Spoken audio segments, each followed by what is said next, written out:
Hey everyone, it's Steven at Gutter Pop Comics in Buffalo, New York, 1421 Hertel Avenue. It is like 2:30 on Wednesday, November 3rd, 2021. Happy New Comic Book Day. Each week we do a little video where I go through the new releases and sort of do some quick highlights, flip throughs for our regulars and mail order customers. If this is your first week joining us, or checking out this video, normally I recommend folks, not a lot of new kids books this week. Normally I recommend that folks DM the social media if you see anything that you like that you want set aside for you. But this week I will be out of town. I'm going to be on an airplane in just a few hours. One of the reasons I'm here so late is just getting the store ready. Thanks to Anthony, Andrew, and Bailey for watching the store while I'm gone. So I would say call the shop, area code 716-436-4806. I'm going to jump into it. I'm very tired. I might be a little loopy. In full disclosure, this is my second stab at doing the video. Some goon decided to like prank me or whatever, banged on the window real loud and was like, "You're fucking scared, dude." And I was like, "Yeah, dude, I'm fucking scared. That's scary. It's a scary thing to do to somebody at 2 a.m. It's just like wreck their stupid YouTube video." So I'm gonna. This is there's a little bit of I guess kayfabe going on. Normally, these are like my fresh first flip throughs, but this time I got about, 10 minutes in before I had to start all over. So one thing I mentioned when I was doing the video the first time was this is my first time. I'm gonna like paint this and make it a little nicer, but I'm trying to work with the limitations of the glare and the camera and whatnot. So now that I'm looking at it, maybe I should have done that first. No, that's way worse. That's stupid because now it's like at such an angle. So anyway, but it's good to get experimental at 2 in the morning when you don't really know what you're doing. So we got this cool Kelly Jones comic that was done for Joe Hill's horror series for DC Comics. Daphne Byrne. Pretty cool.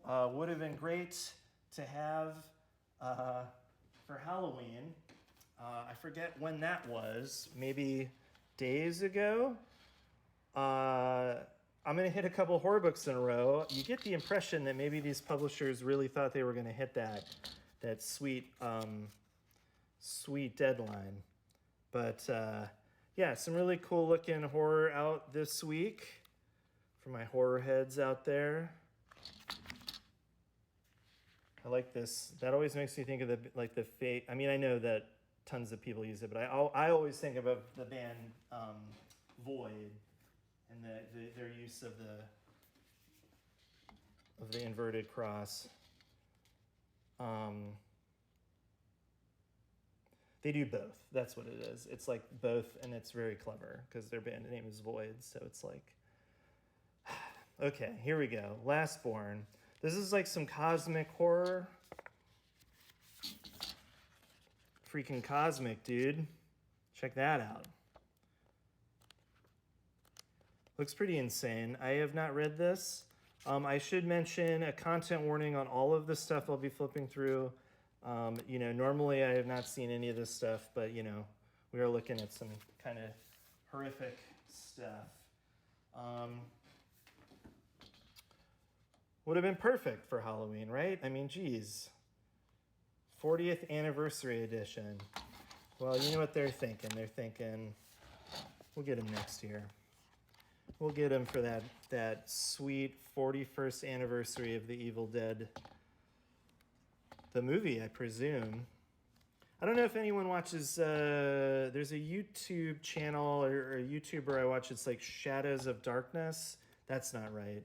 Man, I wonder how much factually incorrect stuff I'm going to say tonight. In Praise of Shadows, I believe, is the actual title. and did a video on like this movie Crime Wave that was like Sam Raimi and the Coen brothers, and it was like almost like lost media, like they almost canned the whole flick, or it didn't really come out until like way later, so they had a chance to just sort of bury it and move, but it was like sort of the hypothesis of the video was like, if this movie had actually come out, it could have like totally derailed the Coen brothers' careers, and Sam Raimi, the director of The Evil Dead. So highly recommend that video on Crime Wave by In Praise of Shadows. So, and they're already putting out the Christmas stuff, dude. They're already, can you believe it? It's like November 3rd, and they're already putting out the Christmas stuff. Batman Noel by Lee Berhamo. And, people really love Lee's art, deservedly so, very accomplished. Who knows what hijinks our guy's going to get into. The last time Lee took him to Hack. So this time he takes him to, I hope, like a Christmas Carol kind of situation. Our boy's really on one in this one. That's kind of a companion piece, the Yoker. It's going to get Yoker-fied. This series is cool. I recommend you starting at the beginning. This is like a new spin-off, 1976. Vampires in the 70s. Pretty fun. But I would recommend checking out the previous volumes. It'll kind of set you straight. You know what? I grabbed the wrong book because I wanted to hit this one more Batman. If you're curious about what's going on in the current Batman universe, or like continuity or comic books, as I like to call them, this is a great place to start. Volume 1 of the new stuff in this affordable paperback edition for the first time. So if you've been like on the fence and curious, like, oh, where do I jump in? That is the place to jump in. So I'm gonna keep it rocking. This looks beautiful. So I saw this mere moments ago before someone punked me, before Ashton Kutcher rattled my cage. This comic book prison I've made for myself. But this looks beautiful. It is like, the premise, from what I understand, is that there's a parallel Earth, and it's like a water-based, it's like another planet called Lure. It looks incredible. Fantagraphics published it. They have a great track record with making really good comics that are good to read. I wonder if I should, I'm like looking at it a little, there we go. That's more dead center, right? Man, I'm going to look back in this in horror and just realize that the first 8 minutes were like, everything was shoved over to the left of the screen. But, tonight's an experimental night. 2 a.m. All right, here is one that I'm really, really excited about. Rust Belt Review Volume 3. We've also restocked 1 and 2. So I know we had a lot of customers waiting for those, and those will be up shortly. Edited by Sean Knickerbocker. This is like the Raw magazine of small press DIY comics. Surely, right? I mean, if Raw was like the Raw magazine of underground comics, then this is the Raw magazine of what we now call like small press comics or whatever. So I love everyone in this issue. I'm pretty familiar with everyone. I feel like there was one person that I didn't know. Shout out Andrew Greenstone for like these like just incredible looking pages. I've met Andrew, super nice guy. I've always liked his comics. Back to like his SCAD days. But he's really leveled up over the last couple of years, and every time I see his stuff, it like blows me away. So I wish I had more time, because I gotta get on a plane soon. I gotta start packing to like talk about this one. There's Sean's work. I guess full disclosure, I helped publish one of Sean's comics. I'm a big fan. Always excited to see new work from Sean. Look at this. It's like a little tipped-in mini comic on how to print your own zines. This thing is massive, and I can't really get it all on the screen, but there's our man. How to print your own zines. So pretty exceptional stuff. I'm gonna keep flipping just for another moment. Indulge me. It's all really good looking. And I wish I could shout out every creator in here. But I wanted to get to the cover artist. Got Michael Sweater.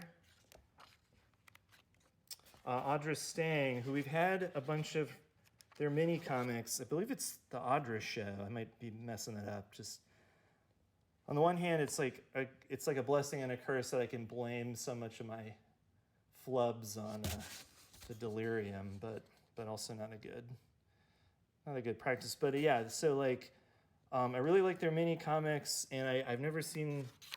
I just really like this graphite. This like kind of like, maybe it's not graphite, but this like rough style from them. I feel like everything else I'm familiar with is more in this like kind of colorful, like this kind of thing. But yeah, so this was a big one this week. Very happy to get Rust Belt Review in. Hit us up. This looks cool. This is like a true life autobio kind of thing. Believe it's like a Syrian refugee. Story of Hakim, a young Syrian who must leave everything behind, his family, his friends, his own business, his country. Damn, so yeah, this is probably a crucial read. We should all educate ourselves on how a lot of people are living. This is volume 1, so there's promise for more, but a powerful and touching eyewitness account of what it means to be human in an inhuman world. Damn, yeah, that's crucial. On the opposite end of the spectrum, a beautiful new Blade of the Immortal volume. Those comics were really cool to me as a teenager. I really liked when he would go from like the really heavily inked stuff to graphite. I had never seen that before. It really affected the mood of the piece. So this another huge one this week. So I already sold a ton of copies of this through pre-orders. I did not know about this comic until a couple months ago when the book solicitation came our way. And I had the joy of discovering that there was this like massively popular web comic that I knew virtually nothing about. I'd never heard of it. And so the last couple weeks, it's become very clear to me that there's like a ton of like really passionate fans of this comic, and that's just really cool. And I got to see it today. Like folks came in cosplay or wearing like merch. And then I checked out like the Lore Olympus hashtag on Instagram, and it's like hundreds of thousands of folks like getting really into this comic. So Webtoon published this. I don't think they're being hyperbolic when they say that Webtoon phenomenon. So I think I've mentioned a couple times that last year, or was it this year? I don't really know. I played a video game called Hades, and kind of like, I had a similar experience with the movie The Green Knight that also came out this year, but it kind of rekindled my interest or my, when I was a little kid, even before I got into the X-Men, I was, like really into, Greek and Norse mythology and Arthurian legends, and, that would later lead to like Lord of the Rings and stuff like that. But this is all, this is all Greek mythology, and we got Persephone and Hades, and, like a will they, won't they thing. And man, I love the really innovative use of color. And people cosplay just in these solid color, like they just paint themselves all red or blue. It's really wild. So I kind of just love being hip to like, it's like your eyes are opened, like, there's this whole thing going on planet Earth and you have idea, and then now it's like, this is kind of a stretch, but maybe it's like when Pokemon Go came out. It was like something just changed in my world where there were like no Pokemon, and now there's like fucking Pokemon everywhere. Like I'm tripping over these motherfuckers. Like that's insane. Like we went from a world of no Pokemon to just like mad Pokemon everywhere. So I don't know. It just like can you can just flip a switch like that, I guess. Like the world just changes in a very silly way sometimes. Speaking of web comics, Ed Brubaker and Marcos Martin and I don't know this creator. I'm upside down also, so I'm going to spare everyone my butchering of that person's name.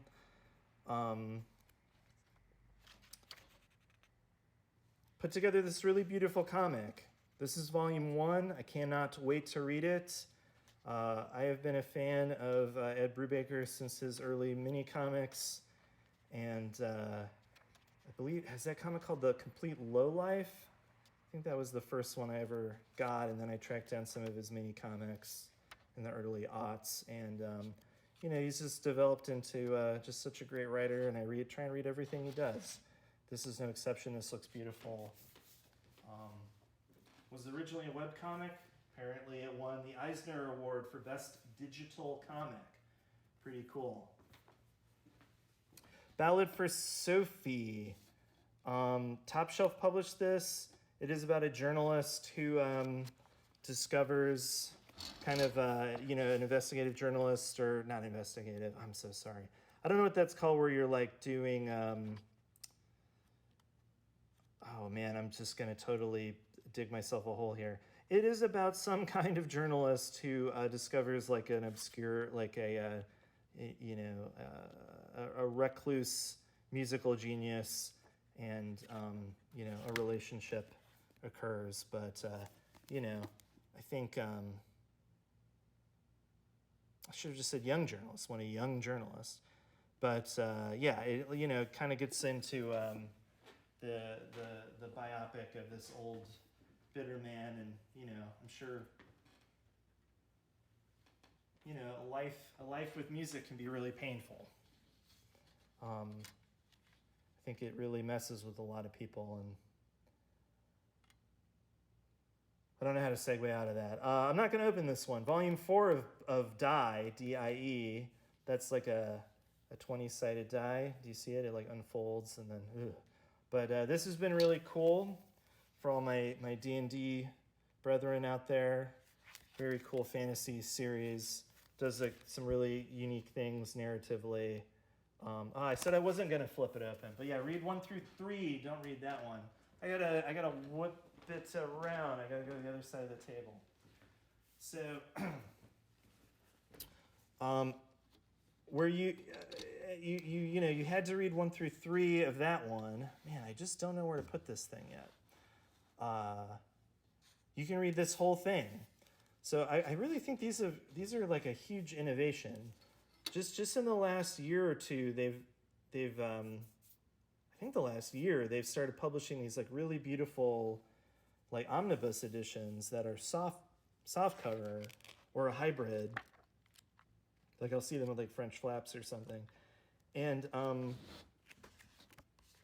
they are great. And I think they've really helped people, like, whereas like buying 6 volumes of this would have been intimidating. Like, I don't know. Like, I know it's a lot of money. It's $60, but I don't know. I think it's really helped people mentally, where they're like, yeah, I will like check out this Tim. Or can you imagine like checking this out from the library? That's gonna rule. You know what I mean? It's so cool. So I'm very excited about these. I've never read that whole series, and so now I can. Maybe I'll do a little beach reading this week while I'm out of town. I don't think I've ever read a book on the beach before, I will be honest. I have been to the beach, and I have gotten some gnarly sunburns, like really, really disgusting. Like, I put the sunscreen on, and I miss a large swath, or even a small chunk of my leg, and it just it turns like purple, and it's just, it's so painful, like I can't even walk on it, that kind of a sunburn. I don't know which degree of burn, but I'm going to avoid that. I'm going to an undisclosed location, but there's going to be sun there. Young ladies don't play fighting games. I'm not going to open this one, but I love the premise. Just a young gamer fighting against what's socially acceptable. Hey, I'm not going to open this one either, but I don't have a good reason for either one not opening. But this looks cool. Ever since she was a little girl, Sarasa has wanted to play the role of Oscar as part of the, acting troupe, an all-female acting troupe similar to, why did I start reading that? That's so dumb. Why did I start reading that? But yeah, this is like for drama kids. It's cool. I opened it again.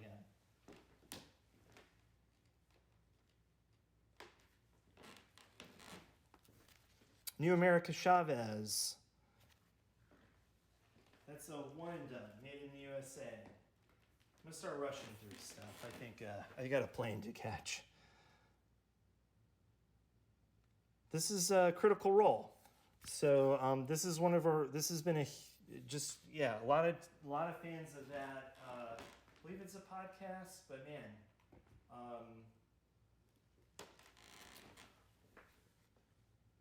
this is a book. There are maybe a few pictures, but not a comic. Pretty cool though. There's a lot to chew on with Black Panther. I mean, it's not as cut and dry as it's got a rich history, some ups and downs. A new True Lives of the Fabulous Killjoys collection, beautiful absolute style edition, direct tie-in to the My Chemical Romance album, Danger Days. So that'll set you back a cool 79, 90 something American. Unsmooth number 2 is here by E.S. Glenn. I loved the first one. That was my first time reading one of their comics. And man, this just looks great. Maybe tops the first one, at least in ambition. So another comic that barely fits on my screen. I'm gonna learn how to do this for real, y'all. One day, I'm gonna go to YouTube school. I'm gonna take a class. But yeah, I'm so excited. That and the Rust Belt, if they weren't so big, I would definitely take those on my little trip. This looks awesome.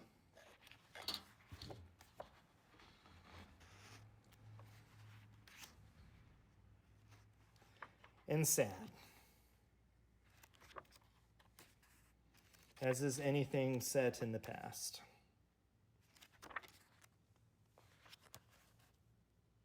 Beautifully drawn.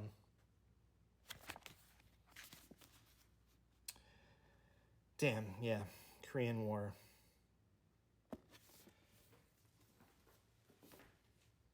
I don't care for war as a premise. I find it tacky. Volume 6. It's a chunky tome.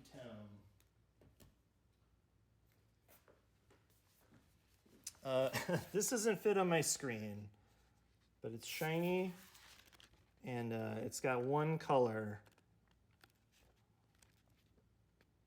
This would be a cool time to find out if I was like red colorblind, where I'm like, I don't know why they. Is this a black and white comic, everyone? Wow, did I do it? I may have missed at least one.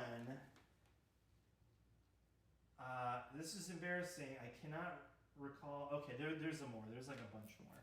And I can't recall if I did some of these or not because of my brain. So it's like, we pre-sold a bunch of these. These are by the husband and wife team, the Immonens, and they've done a bunch of great comics before. And I ordered 5 of these. I only have 1 left, so I'm going to try and reorder these as soon as possible. I would like to see what is inside myself. Shout out Chris Pitzer. Shout out Ad House Books. I believe that is the last, at least, book. I think there's a comic coming out.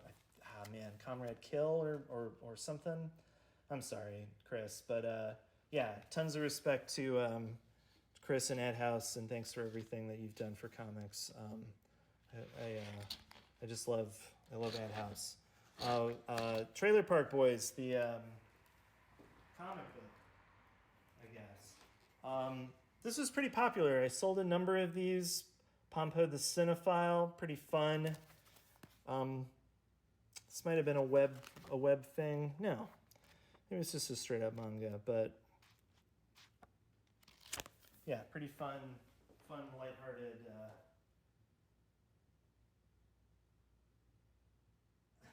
Comic about a young director.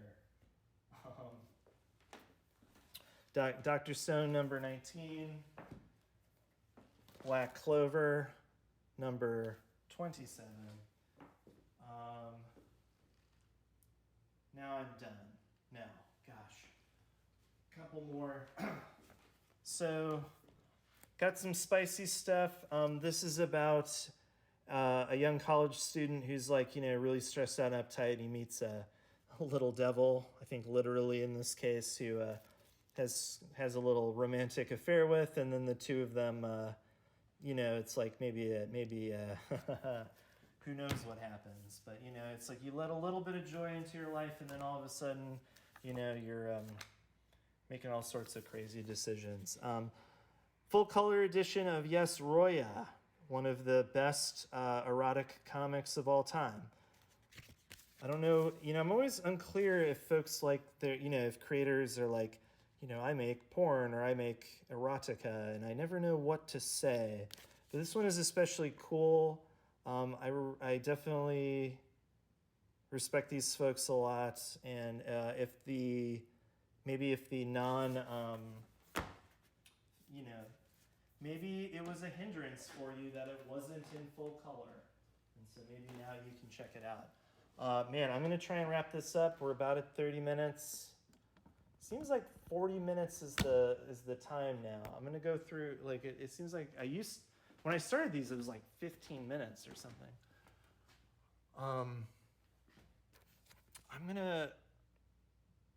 So we got the new single issues out this week. This is definitely an homage to like a Frank Miller Electra thing, I want to say.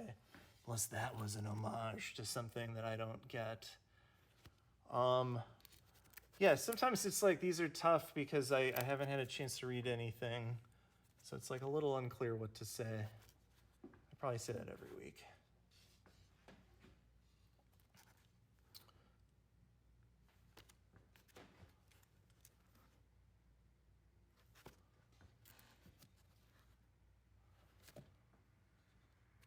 Maybe if I just, no, because of the glare. We'll go rapid fire. Okay, so Bailey, who works here, hypothesized this might be the worst cover of all time. And I don't know. I think it's because there's like spot gloss on this little creature. It makes me think of Attack on Titan. But for your consideration, worst cover of all time. New offshoot of Chilling Adventure. So not drawn by the usual artist doing the cover there.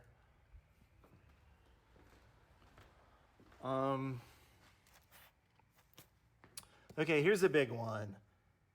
Dark Knights, you read that correctly, of Steel by Tom Taylor and Putri. And people are psyched.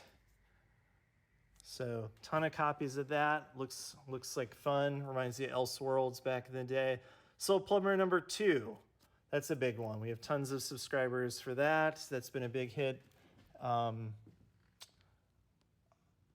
Yeah, I forget I'm just totally fried, and I can't remember the name of the podcast, but it's based on it's folks from a very popular podcast. Oh my gosh. It'll come to me right after I turn this video off. Very funny dirtbag rap shirt. There's our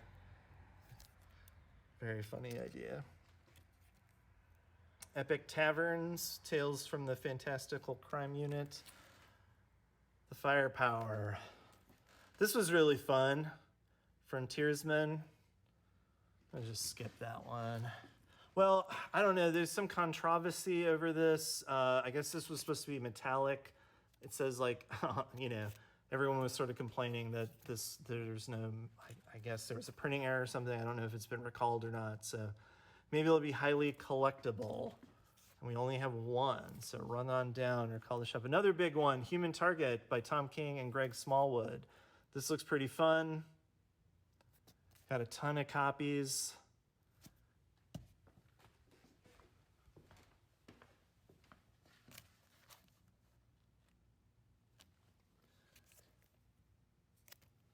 One of the things I was never like, I collected Icon and Rocket when I was in middle school, and I need to go through all my old comics at some point and kind of learn how, like in my mind I had like 30 or 40 of them, but I have not looked at them in over 10 years, so I have no idea how many I actually have. Magic Order 2, another very popular series, now shiny. Very shiny. Second printing of this very popular, I think there's the first appearance of a new character, but an important Moon Knight. I know I had a lot of customers who missed out on it, and now you can find out what all the fuss is about.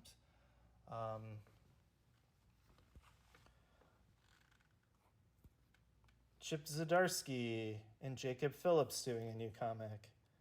Looks cool. Love the, sucker for that color. James Stokoe, Orphan and the Five Beasts. Incredible. One of the all-time greats. Very popular series, Radiant Black. New comic, The Rush. Don't know anything about it. I see an 8-legged freak, though. It's a spider. It's like a big monster spider. I want to read this.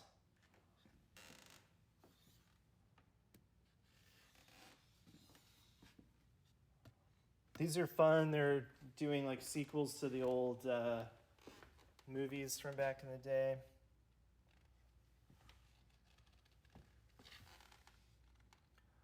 Michael Cohen's Tangled River #1. The Best of April. Turbo Kid #2. It's like a spin-off of a movie. I love the Blue Baron. I just love that this is coming out in 2021. It's very much a throwback to like just sort of old superhero antics, and it's a trip. And these are from last week, but we've got a couple. Primordial #2, Jeff Lemire, reprinted #1 in case you missed it. Batman meets Fortnite again. Good Asian, and Spawn from last week in case you missed it. And I think I took a look at the kids stuff at the beginning. Not a lot this week, kind of a bummer. But we've got this collection of the 4 DC kids comics that they made: Girl of Steel, Catwoman, it's Supergirl. I don't know why I said Girl of Steel, like that's her name. Batgirl, and then Justice League Unlimited, like some of the women characters, and so that's pretty cool.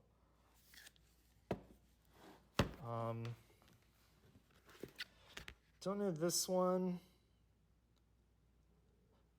I think it's like just sort of a slice of life, middle school, 8th grade, early high school comic. Just, hopefully it'll be helpful to to folks finding their footing. That's from last week. This is cute, little kids Spitterman board book. There's the gang.